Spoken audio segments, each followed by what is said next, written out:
Splendor মারছে gas gas গুলি করলে কেন? গুলি করে যে দুইজনের পা আহত করলো। এখন পর্যন্ত এটি গণনা করা যাচ্ছে না, তবে অসংখ্য আহত হয়েছে আমাদের।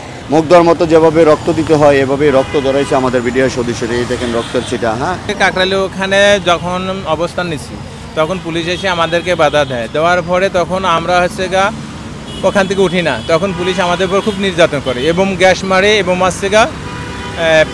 পানির যানবাহন দিয়ে পানি ছিটায়।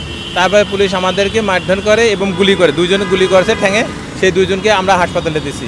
আর যার মুখে আছে, এনার মুখে আছে গ্যাস লাগার পরে মানে শরীরের ভিতরে গ্যাসের একটা দম্পন সৃষ্টি হয়ে গেছে।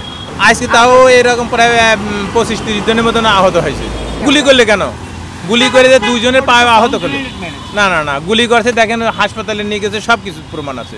আমরা তো যমুনার অভিমুখে লং মার্চ করছিলাম আমাদের ডক্টর ইউনূস স্যারের সাথে আমরা সাক্ষাৎ করার জন্য। আমরা ডিসিপ্লিন ফোর্স, কোনো বাংচুর অগ্নিসংযোগ কোনো কিছুই পাবে না। আমরা শাহবাগ আজকে 13-14-15 দিন থাকার পরে আমরা যখন 17 দিন থাকার পরে আমরা যখন সরকারের কোনো পাচ্ছি না, তখন আমরা ইউনূস সাহেবের সাথে সাক্ষাতের জন্য রওনা দিয়েছিলাম।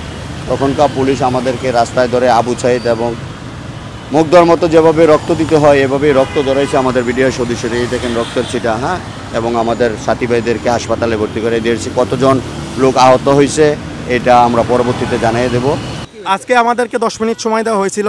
যখন 10 মিনিট সময় আমরা পার হয়েছিলাম, এরপরে আমাদের উপরে জলকামান নিক্ষেপ করে এবং জলকামান আজকে সম্ভবত জলকামান কিন্তু একটি মারে, আমাদের আজকে 2টি নিক্ষেপ করছে। জলকামান নিক্ষেপ করার পর আমাদের সাউন্ড গ্রেনেড, অপুরন্ত সাউন্ড গ্রেনেড নিক্ষেপ করছে। এরপরে তো লাঠিচার্জ তো আছেই। লাঠিচার্জ তো যেটা দেখলাম, এই এখনকার যে পুলিশের যে আচরণটা দেখলাম, এটা কিন্তু 5 আগস্টের আগের পুলিশের যে আচরণ ছিল সেম একই রকম আচরণ কিন্তু আমরা দেখতে পেয়েছি আজকে।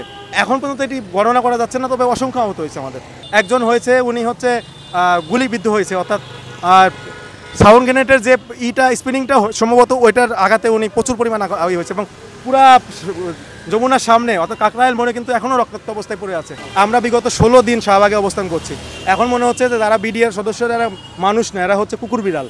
কারণ কুকুর বিড়ালও কিন্তু এক জায়গায় দীর্ঘদিন পড়ে থাকলে কেউ না কেউ খোঁজখবর নেয়, কিন্তু এই যে বিডিআর সদস্যরা 16 দিন অবস্থান করছে, দপ্তর থেকে বা প্রধান উপদেষ্টা বা আসিফ নজরুল স্যার বা আমাদের যারা ছাত্র উপদেষ্টা আছে তারাও কিন্তু এখন পর্যন্ত যায় নাই। তাহলে তারা কিসের ছাত্র উপদেষ্টা? যারা জনগণের জন্য কাজ করতে না পারে তারা কিসের ছাত্র উপদেষ্টা হয়েছে? আজকে তারা কি জন্য ছাত্র উপদেষ্টা? তারা তো জনগণের ভালোর জন্য ছাত্র উপদেষ্টা। আমরা এখন আমাদের পরবর্তী কর্মসূচি কিছুক্ষণের মধ্যে ঘোষণা করব। আমরা হয়তো আমাদেরকে শাহবাগে দিয়ে আসবে, শাহবাগ থেকে আমরা আমাদের কিছুক্ষণের মধ্যে পরবর্তী কর্মসূচি ঘোষণা করব।